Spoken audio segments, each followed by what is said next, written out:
ನಾವು ಈ ಹೊಸ ವರ್ಷನ ರಾಯರ ಹತ್ರ ಆಚರಿಸೋಣ ಅಂತಂದು ಬಸ್ ಹತ್ಕೊಂಡು ಮಂತ್ರಾಲಯಕ್ಕೆ ಬಂದೇ ಬಿಟ್ವಿ. ನಾವು ಬಂದಿರೋ ವಿಷಯ ತಿಳಿದ್ಬಿಟ್ಟು ಪಬ್ಲಿಕ್ ಚಾನಲ್ನವ್ರು ಬಂದ್ಬಿಡೋದಾ? ಹಾಯ್ ಹಾಲ್, ಇದು ನನ್ನ ಫಸ್ಟ್ ಮಿನಿ ವ್ಲಾಗ್ ಆಗಿರುತ್ತೆ. ನ್ಯೂ ಇಯರ್ ದಿನ ಮಂತ್ರಾಲಯದಲ್ಲಿ ಎಷ್ಟು ಕ್ರೌಡ್ ಇತ್ತು ಅಂದರೆ ನೀವೇ ನೋಡ್ಬೋದು.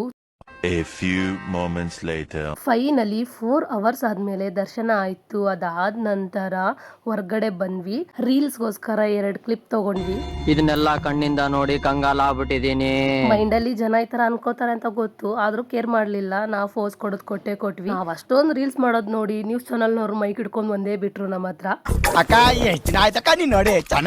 ಅಲ್ಲಿಂದ ಡೈರೆಕ್ಟ್ ಆಗಿ ಪ್ರಸಾದಕ್ಕೆ ಹೋದ್ವಿ. ಅದಾದ್ಮೇಲೆ ಪಂಚಮುಖಿ ದೇವಸ್ಥಾನಗಳನ್ನ ವಿಸಿಟ್ ಮಾಡೋಣ ಅಂತಂದು ಆಟೋ ಹತ್ಕೊಂಡು ಹೋಗೇ ಬಿಟ್ವಿ. ಇದೆ ನೋಡಿ ರಾಯರು ವಿಶ್ರಾಂತಿ ತಗೊತಾ ಇರೋ ಪ್ಲೇಸ್ ಅಂತೆ.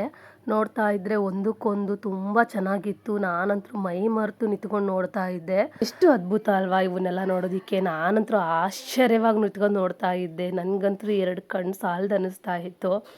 ಇಲ್ಲಿಂದ ಫೈನಲ್ ಆಗಿ ಪಂಚಮುಖಿ ಆಂಜನೇಯ ದೇವಸ್ಥಾನಕ್ಕೆ ವಿಸಿಟ್ ಮಾಡಿದ್ವಿ. ಇಲ್ಲಿ ಮನಸ್ಸಲ್ಲಿ ಏನಾದ್ರೂ ಆಸೆಗಳು ಈಡೇರದಿದ್ರೆ ಕಾಯಿನ್ ನಿಲ್ಲುತ್ತೆ ಅಂತ ಹೇಳಿದ್ರು. Congratulation brother. ಇದಾಗಿತ್ತು ನಮ್ಮ ಹೊಸ ವರ್ಷದ ದಿನ. ಈ ರೀತಿ ಕಳೆದ್ವಿ. ಐ ಹೋಪ್ ನಿಮ್ಗೆಲ್ಲರಿಗೂ ನನ್ನ ಈ ಮಿನಿ ವ್ಲಾಗ್ ಇಷ್ಟ ಆಗಿರುತ್ತೆ ಅಂತ. ಇದೇ ರೀತಿಯ ವಿಡಿಯೋಗಳಿಗಾಗಿ ನಮ್ಮ ಇನ್ಸ್ಟಾಗ್ರಾಮ್ನ ಫಾಲೋ ಮಾಡಿ, ಲೈಕ್ ಮಾಡಿ, ಇಷ್ಟ ಆದರೆ ಕಮೆಂಟ್ ಮಾಡಿ ಅಷ್ಟೇ.